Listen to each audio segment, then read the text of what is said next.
1. When I was a junior in high school, I had this goofy health teacher that was also a tennis coach. He was an amazingly weird, fun old man.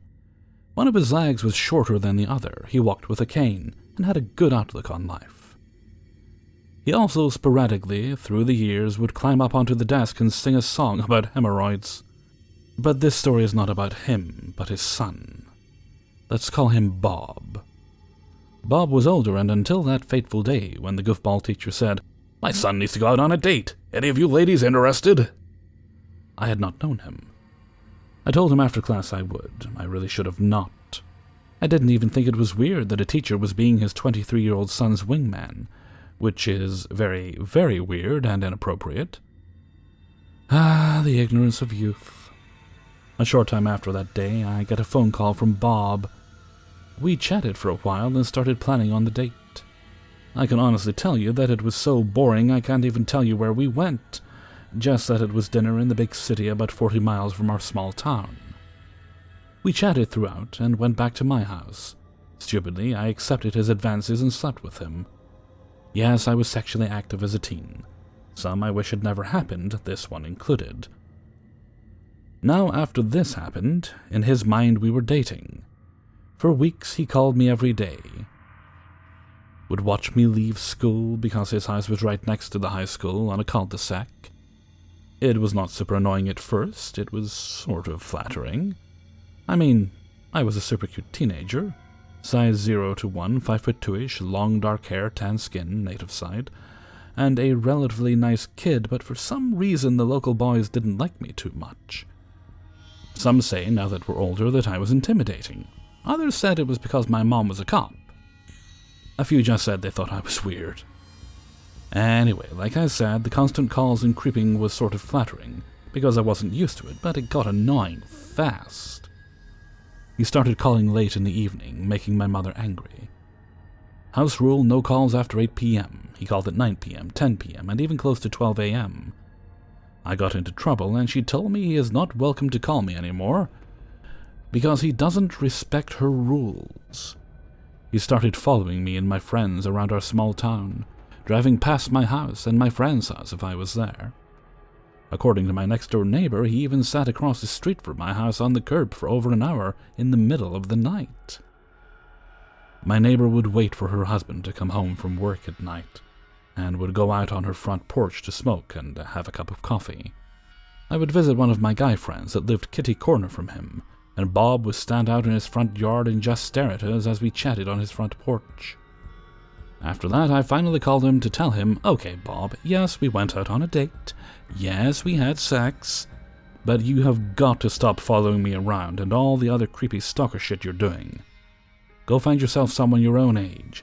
Get a life and leave me the fuck alone." I hung up on him. A few days went by and no news from creepy Bob. I had just gotten a tattoo, yes, I was that teenager, so I wanted to go show one of my friends in the neighboring town 9 miles away. As I was turning onto the state road that would take me to said town, I saw in my rearview mirror Bob following me in his dad's car. My heart flew up into my throat and panic took over. I was thinking, what is he doing? After the initial panic, anger took over, and I was like, oh, hell no. I popped my truck into drive and laid on the gas, speeding as fast as I could for the next 9 miles. I eventually lost him, going over the train tracks and weaving in and out of the traffic on the 2-lane road. I took a detour in a few neighborhoods just to be sure I lost him. I spent about 2 hours in the neighboring town before I went home. As I was turning left onto Main Street from the state road, I saw Bob waiting for me next to the "Welcome to Weirdassville, Utah" sign. Yes, that freak show had drove back and waited for me. As I passed him, he pulled out behind me. I sped up, trying to keep as much distance as possible between us, but he kept up. I decided to change my tactics. I let him get close. He was behind me in the right lane, and I was in the left. As my street came up, I didn't slow down to get in the turning lane. I wanted to seem like I was going to the gas station just up the road another 50 yards or so, but at the very last second, I swerved left, completely bypassing the turn lane, and sped up my street. He didn't have enough time to realize what was going on. I assume he continued to the gas station to turn around. him knowing I was going home. He believes he could follow me there. As I sped up the street, I really didn't slow down as I turned into my driveway, but I kept going down the side of my house and into my backyard. I parked where no one would see me from the street because of the high fences and trees. I ran over to the side of my back patio to look through the wooden slats. Moments later, I saw him creep past my house, practically hanging out of his car window, trying to find me. I ran through my back door, telling my mom what happened. My mom lost her shit. She called up one of the local police officers, which we had a great friendship with, and he came over to talk to me. I told Officer Awesome everything that had happened. The calls, him following me around, him sitting out in front of my house, him watching me from his house leaving school, and what just happened. As I finished up my tale, my phone rang. We all look at each other. Officer Awesome picks up my cordless phone and verifies it's him from the caller ID, and answers with this. I'm paraphrasing because this was 20 years ago. "Good evening, Bob McCreepybastard. I've just had a very interesting conversation with Island Princess about you. Now, Bob, I will tell you this one time and one time only. You will not ever call, talk, or even so much as look at her again, or you and I will have a big problem, and you will not like what happens, do you understand?" Good. Then he hung up. My mom and I laughed our asses off, thanked Officer Awesome, and saw him off. I never had a problem with Bob again. A while after this happened, I talked to my sister, who was around his age, and oh boy, did she and her friend tell me tales of how creepy he really was. That he had holes in his mattress in high school with pictures of girls from his year in high school plastered all over his walls. Guess what he did to that hole? Yeah, even put holes in Pound Puppies to do the same. He was actually called Pound Puppy by many people in high school. He didn't have many friends because of his creep factor and his habit of being a peeping Tom. I wish I would have talked to my sister before all of this happened. Fast forward about 5 years later, I'm working as a door girl at the local brewery and bar in the neighboring town, when who walks in but Bob. He started coming to the bar every now and then, and creeping on the single ladies.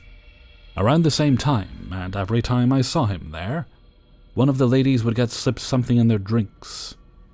Every single time he was there, but we could never prove it was him drugging the girls. So, creepy Bob, let's not meet ever again. 2. I'm going to tell you a story that happened to me when I was 18 years old. To put you back in context, I had just come out of 3 months of confinement in psychiatry for addiction to cocaine and some mental disorders. When I left this hospital, I had nowhere to go. My family had thrown me out on the street, and the friends I had made at school no longer spoke to me. I started a life of homeless people. I was extremely depressed and spent my days begging. And that's how I met Philippe. Philippe was a man of around 55 years old, very tall and thin. He had to measure my height, which is about 1.8 meters.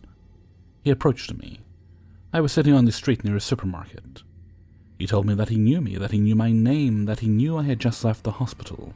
He told me that he worked with the hospital to monitor patients after discharge to make sure everything went well for them, and help them if necessary. He told me that it was a voluntary organization, an organization which he always avoided telling me the name of. He asked me to follow him to the store to buy me food, then go to his house to cook and get to know each other. I was completely hungry, and to put it honestly, I was hoping to take advantage of his kindness a little bit. But I was very disturbed by all the information he knew about me. His story was crazy, but it was credible as the information was abundant. Philippe and I quickly became good friends. He made me listen to old rock CDs, and he was very interested in me. He even introduced me to his daughter, who had 2 children. He very often brought them food and gave her money every time. He did his best to support me, sometimes putting his head on my shoulder, which I found very uncomfortable. He gave me an old phone so that I could contact him. He took me everywhere I wanted to go and spent around €700 a month. But my state did not improve. Despite the help of Philippe, I remained incredibly depressed, borderline suicidal, and always tried to return to drugs. And that's when Philippe started to change. He explained to me that he'd been nice to me, but now it was time for him to act. And that was the role he'd been given. He picked up my phone and started to be assertive. He took me to a higher floor in his building. The floor was uninhabited, but a bedroom was furnished with a double bed and a wardrobe full of old dresses and costumes. He explained to me that it will now be my bedroom, that I could move around the building, but that I could not go out until he had judged that my condition allowed it. So I was a prisoner, and I was completely lost. I understood that something was wrong, but I still did not understand how he could know everything at this point. He had caught me in a kind of terrible mental manipulation, so I decided, at the beginning, not to react. I was still suffering from a lack of alcohol or drugs, and Philippe started to put me on valerian. In my water, it was blue, it calmed me down a lot, and I felt very relaxed and happy when he gave it to me. For 3 days he made me drink this, and I don't know why, but he strictly forbade me to enter his room, or even to stay close when he opened the door. I never knew why, but he kept the key with him. During these 3 days, the more I thought about it, the more it became creepy. I started to push him away, and he'd say, "Hey, I just want to help you, calm down. Look, your nervousness proves you are not well, calm down." At the end of this 3rd evening, everything became horrible. I had very little of his behavior towards me, and I pretended that I did not feel well, and that I was going to go up to the room, which I did, because I really did not feel well. Once in the room, I fell asleep instantly on the bed as if knocked out. That same night, I have only one memory of having vaguely woken up and having seen Philippe on the doorstep talking to me in his underwear. And what he said to me I will never forget. "Oh, I knew it. Now that I see the fear on your face, don't worry." I know he kept telling me and talking, but I fell back to sleep. When I woke up, I found Philippe next to me in bed looking at me. I was terribly afraid, and I got out of the bed in a panic.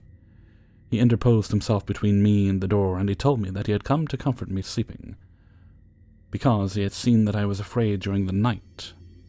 It made no sense. I pushed him as hard as I could, and he hit his head on top of the door. He fell, and I went down the stairs to go to his apartment in search of the building key, which he had fortunately left on the table with his cigarettes. I took them and ran away. But the story does not end there. After that, I took the train by fraud to go back to the city, about 250 kilometers from Philippe's house. I went to an old friend's house, and I explained the homeless situation to her without speaking of Philippe. She agreed to host me for about a month. I felt safe at home because she lived in a small building and all the neighbors were very friendly. The atmosphere was good. But one evening I went into the kitchen. I noticed a car parked in the parking lot in front of the building, with Philippe behind the wheel, panicking and angry. I got out and started hitting his car, screaming, asking him what he wanted from me. He told me that it was his duty to protect me, that people knew me and that they wanted to harm me, and that I was not safe where I am. And that is why he has been watching me for over a week from his car. For over a week. It was too much. I started to scream in front of the neighbors who were curious, and so he left. Following this, I broke contact with all the people I knew, either close or distantly, and I started a new life. I turned to helpers and took control of my life. I have already returned to Philippe's home, and it is uninhabited. I went to his daughter, who still lived there. She explained to me that Philippe was not her father, but that he considered her as a daughter, and that she had met him outside the Center for Battered Women. She also told me that I was not the first youngster Philippe had taken under his wing. I told her the whole story, and she seemed very uncomfortable, and pretended that she was expected at the daddy's house. Since then, I have never seen Philippe again. I never saw the false daughter who also moved soon after, and years later, after resuming contact with my family, I learned that my mother had at the time twice called the police for an individual in the garden observing the house. An individual corresponding to the description of Philippe. All of this took place in 2011. 3. I'm going to tell you the story of a terrifying old creep that has stalked me since I was 16 years old. I'm currently 20, and female. So basically, to set the scene, I'm average height, average size for a 20-year-old female. I've been told I'm very approachable and perhaps too nice to strangers. I sometimes don't have the heart to tell people to fuck off, and I definitely should. Obviously, I'm not going to give specific details, but I worked in a restaurant which was inside a bigger shopping center. My stalker, an old man named Eric, worked for the actual shopping center itself and not a store inside, like me. When I was 16 and first started the job, I was quite timid and awkward, and let anyone say pretty much anything to me. I didn't quite know what to say when older customers and other employees would make inappropriate comments to me. I would simply just laugh off whatever people would say or not respond. In my 16-year-old mind, this was a lot easier to handle. I had one other friend at my job who was my age, and her name was Jessica. Jessica had worked there for longer than I had, and one day she asked me if I'd heard of this guy who worked in the shopping center called Eric. Jessica described Eric as very strange. She didn't describe him as frightening or unsettling, or even someone to be afraid of, just as a very eccentric man. Really, she and the other employees would laugh at his odd sayings and awkward behavior. Jessica had also told me that Eric had brought her a present on Valentine's Day, chocolate. Anyone would think this was friendly behavior or harmless flirting if he wasn't a 50-something-year-old man bringing chocolates to a 16-year-old girl he barely knows. I began to see for myself that Eric wasn't just an innocent old man with a slight crush. He had other intentions. The first time I remember Eric approaching me was when I was filling up a machine near the entrance of my work. This machine was out of view of all the other employees, and the restaurant was empty, so this was pretty much the perfect time for a creep to approach me without being seen. Eric wasn't supposed to enter my place of work when he was working at the shopping center, so he had deliberately gone out of his way to come and speak to me. To describe his appearance, he is your typical creepy old loner. He was gaunt, had grey hair with bald patches, and had beady little eyes which he never averted from yours. And I can't get them out of my head till this day. Eric must have sneaked up on me, as I looked up and he was standing right next to me a little too close. I could feel his breath on my cheek. "My name is Lucy," Eric asked me. "Lucy, are you married?" He almost giggled after he asked me this. He had a smirk on his face which made me feel as if he was trying to pretend that he thought I was older than I was. And at 16, I looked 16. Eric liked to ask me questions that he already knew the answer to, just to see what my reaction would be, letting me know in his own way that he had been looking up information about me on social media. He would do this frequently.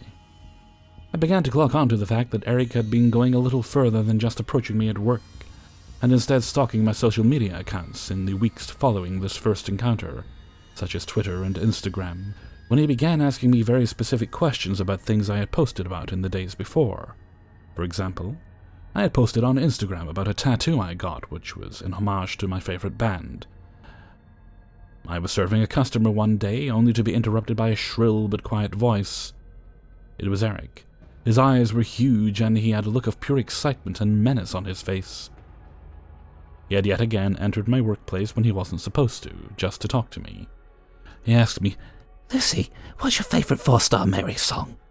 Eric relished in my discomfort. You could see from my reaction that I was clocking on the fact that he had been viewing my personal social media, and the thought of that made my blood run cold. I felt disgusted and violated. The tattoo I had gotten was covered by my work uniform, so the only way he could have seen it was by going through my Instagram page. This creeped me out majorly, but somehow I just forced myself to forget all about it and carried on working. Over the course of a few months, Eric would come into my workplace more and more frequently, asking me bizarre questions and still reciting back to me things that I had tweeted about or posted on Instagram. Every time I would see him, I would get visibly uncomfortable. And he liked this. This is what he wanted. All while this was happening, Jessica approached me and let me know that Eric had followed her in his car on her walk home from work, slowing down to ask her where she lived. I had also been told other disturbing news about Eric from multiple different people. It seemed as if he was becoming more invested in whatever his intentions were towards me and Jessica. News had traveled to one of my managers about Eric's unsettling actions towards me, and this manager informed me that a few years ago Eric was rumored to have followed a young girl who used to work for our restaurant into a toilet. Things didn't quite make sense to me. He was known for being a creep, yet still employed at the shopping center. On one hand, I was glad to know that I wasn't just creeped out for no reason, But on the other hand, I was frightened, as he'd been doing this for years, and yet no one has stopped him.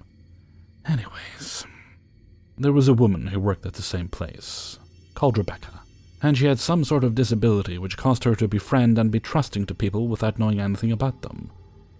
It seems that Eric took advantage of her, and had asked her for her phone number, and she gave it to him. Rebecca had shown me her texts with Eric. He had texted her things like, "Rebecca, are you alone?" and "Rebecca, are you sat in that bus alone?" But the most unsettling part of all was the text from Eric that read, "Rebecca, could you please let me know any information on the girls that work at the restaurant?" I was stunned. This is quite slowly turning into my nightmare. I was constantly questioning why this old man was so hell-bent on finding out everything to do with my life. Why me? He had gone out of his way to source information about me through a vulnerable person I worked with, and I was scared he was going to go further. Again, this creeped me out, but still for some reason I forgot about it and carried on with my life, which was very hectic at the time. And in a way, I'm grateful that I didn't have the time to dwell on Eric's growing obsession. However, this was something I wouldn't be able to ignore forever, as Eric began inserting himself into my life in ways I couldn't just ignore or brush off. One night I was watching the movie Grease with the family, and I must have tweeted something stupid like, "Grease is my favorite film," because it's a great film, right? Anyways, the morning after my tweet, Eric approaches me in his usual way and utters, "You like the film Grease, Lucy?" The same usual smirk lit up his face, and the same usual wave of disgust washed over me. He was really making it a point to let me know he was watching me. I tried to carry on with my day, but spent the entirety of my shift feeling a little shaken up. To someone hearing this story, it may not seem as unsettling to you as it did to me at the time, but when someone is going out of their way to make sure you know they know information about you, you spend your every waking hour thinking about what they plan to do with this information, and why they insist on taunting you with this knowledge. The very second I clocked out of work and got into my car, my phone went off. This was a notification for PayPal. I clicked on this notification to see that I had received £3 from an Eric Stanley, and the note attached to it read, "To Lucy, Grease is a word. From Eric."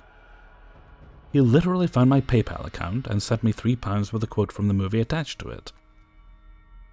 If this wasn't crazy enough, in the days following I received a string of anonymous calls, incessant calls, one after the other. I was in floods of tears and ended up having a huge panic attack. I felt like there was no escape. My phone rang and rang and rang all night. I had to turn it off to get away. Even when I turned my phone back on, the calls continued, and every time my phone would ring, my head felt like it was being impaled with the sharpest knife in the world. I was on complete edge. The phone calls that I did answer were just someone breathing down the phone, making a point to breathe heavy. I even swear that they were trying to sound like they were jerking themselves off, which sickened me. And I had no proof that this was Eric, but it wasn't hard to put two and two together. After all, the lengths he had gone to in order to track down my personal information. If he had found out my PayPal address, my phone number, and all my social media accounts, what was stopping him from finding out where I live, breaking in, hurting me or my family? That night I had horrific dreams in which he chased me around my house and taunted me for hours. I still have similar dreams and struggle to sleep without my boyfriend present, as I'm scared he's standing right outside my door to this day.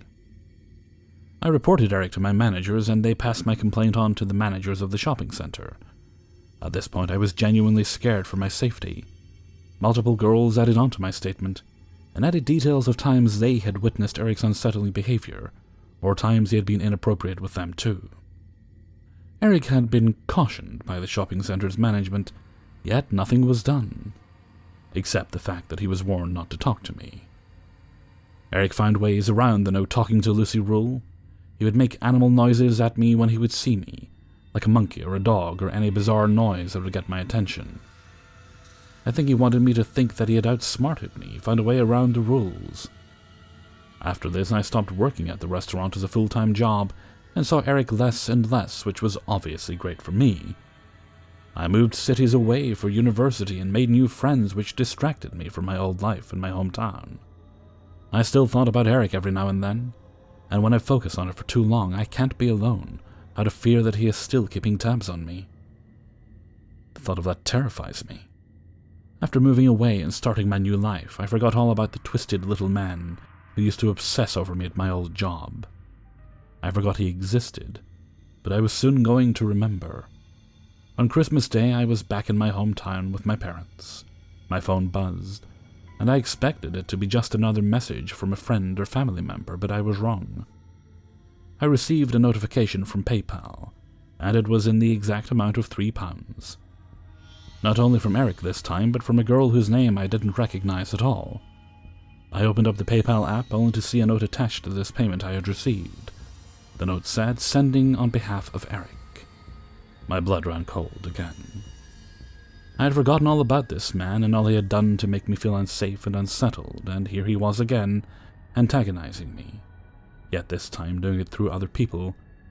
Perhaps his way of telling me that him being banned from talking to me himself won't stop him from entering my world. I threw my phone down on the couch and spent the night drinking with my family until I forgot about the notification. I probably should have told someone about it, but I just wanted to do as much as I could to block him out. I didn't want him to control me anymore, and I since haven't seen or heard anything from him, and I wanted to stay that way. I think Eric still works at the shopping center and lives local to me. I avoid my old workplace so I don't have to see him and he doesn't have to see me. So to the creepy, beady-eyed freak that made me live in fear, let's not meet again. Hey everybody, Hellfreezer here, and thank you very much for listening to 3 True Scary Stories, episode 499, and it only took me 1,000,000,000,000 hours to get started working tonight, and one video's worth of stories until I was appropriately loosened up vocally. I thought that first story, the very first story there, last story recorded, first story in the video, I thought that was actually going to be, when I heard about the standing on the desk, I thought, oh, that's going to be about my old teacher. Obviously not, because I live in the UK, this took place, I believe, in the US, judging by some of the terms used. I used to have an old teacher, his name was Mr. Ferry. I don't know his first name, his name was Mr. Ferry. And he was one of those teachers, he would do all sorts of crazy things, including, you might just be sitting doing your work, it's quiet, the class is working away, no one's misbehaving, suddenly you hear boom, boom, and you look up, he's standing on the desk. And he used to tell us, well, you think that's weird, and in my younger days I used to walk across the desks. I was like, okay. He was very funny, a very likable teacher. He had a way of teaching that he got the kids to pay attention. I was quite fond of him. He's well, put it this way, if you remember a teacher clearly enough years later and they haven't treated you badly, they've done a good job. I can barely remember what most of my teachers in high school looked like. There's a vague impression, but I remember him quite distinctly. Even some of their names I kind of struggle to remember a bit, but I was always quite fond of him. So I don't think he was trying to procure dates from his students, though. So that's good. I don't even know if he had a son. He might have had a daughter. Can't remember a lot about his personal. I mean, you don't really know a lot about your teacher's personal lives usually. Okay. I'm going to stop rambling and head off for now. So until next time, thank you very much for listening, and take very good care of yourselves.